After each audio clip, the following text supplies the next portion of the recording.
Oakley. I was born on August 13th, 1860 in Dark County, Ohio.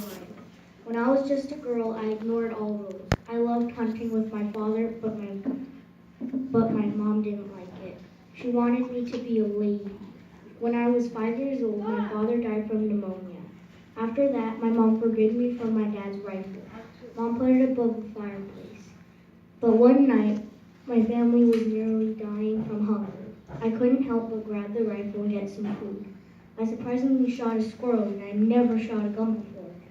In 1871, my mom sent me to a poorhouse for the people and orphans who couldn't take care of themselves. I did housework, but I was not happy at all. Some other folks heard people speaking good about me, and one family hired me. I wasn't happy there either. I got beat while at housework, and they didn't even let me go to school. One morning, when they weren't there, I noticed I could run away. So I gathered some of my belongings and left to the railroad station. I reached into my pocket and noticed I only had 48 cents, not nearly enough to pay for the bus ticket. Unfortunately, someone very, very nice paid for my ticket. Soon I was back home. I started to win so many local turkey shoots that I wasn't allowed to enter them anymore. I decided to work at a hotel diner and sell food to workers. The people at the diner always had to pick out the buckshot, and it annoyed them. I only had a rifle which could only shoot one bullet at a time. But my aim was so good, I only needed one to shoot a moving animal. And also, the bullet I shot could be taken out easily. So before I would cook it, I would take out the bullet, and everyone loved my hard work. It made them happy. I sold my food at a good price too. One day, a professional sharpshooter, 20-year-old man named Frank Butler, wanted to challenge me in a shooting match. So we challenged, and I won. But I didn't just win the match, I won Frank Butler's love.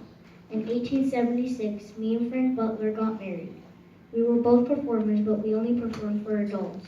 One day we heard of a circus, so we signed up for it.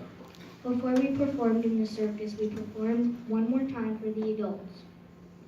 Me and Frank did our thing, the audience did their thing, except for one Indian man. He was very impressed with me. We met for a little bit, but we didn't have much time. In 1884, a government's battle with the Indians was over, and the next day, me and the Indian met up, and one of the things he said was that he lost one of his daughters during the battle.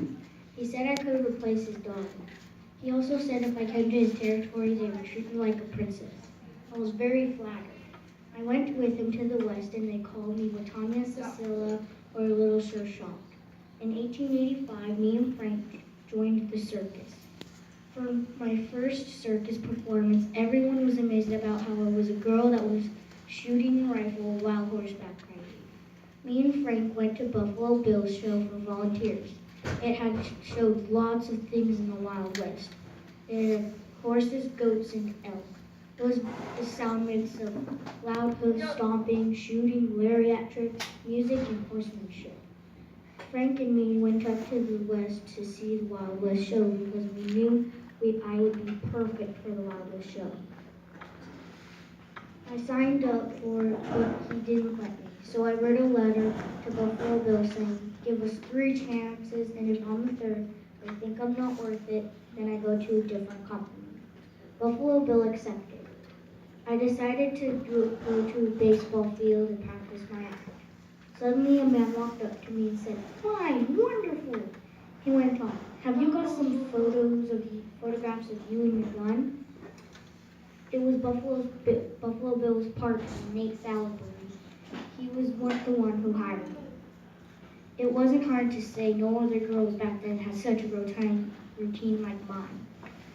One day in the Wild West show, I woke up at 5 a.m. to take a bath, then got ready. I saw Frank and the performers with the show train probably waiting for me. We reached the hotel and it was furnished with folding chairs, a table, curtains, 2 coats, a carpet, and many stained pillows. There was a large gun rack in the corner. But it was a comfortable place. After a good lunch, I spent the afternoon practicing my rehearsal. Then I took a nap in a hammock, and the soft blanket. I woke up and came down for dinner, practiced a little more lariat tricks, and went back to bed. I woke up early and performed my act. Buffalo Bill knew it would be exciting but not frightening at all. I skipped onto the stage, blowing kisses to the audience. I wore a Western-style dress with a Western hat with a silver star pins on my hat. My dress was blue, brown, cotton, and white, starched collars. I made my own pearl button leggings. I kind of looked like a schoolgirl. But once I pulled out my gun, it all changed. Not in a bad way, in an awesome way. Well, Frank threw the fake birds in the air and I shot them. I was becoming popular from being in the Wild West show. I went to London, England, and I went to perform for Queen Victoria, and she liked it. This other woman was inspired by me and wrote a novel about me called Rifle Queen Annie Oakley. It was 64 pages long, and the public loved it. After that, I started to teach other women to shoot. After the war, I was 62 years old, and me and Frank did our show routine. I didn't miss one shot. On November 3rd, 1926, a car crashed into me in Florida, and I never recovered and died. I was 66 years old when I died. 18 days later, after I died, Frank died. Aim at the high mark and you will hit it. No, not the first time, not the second time, maybe not the third time.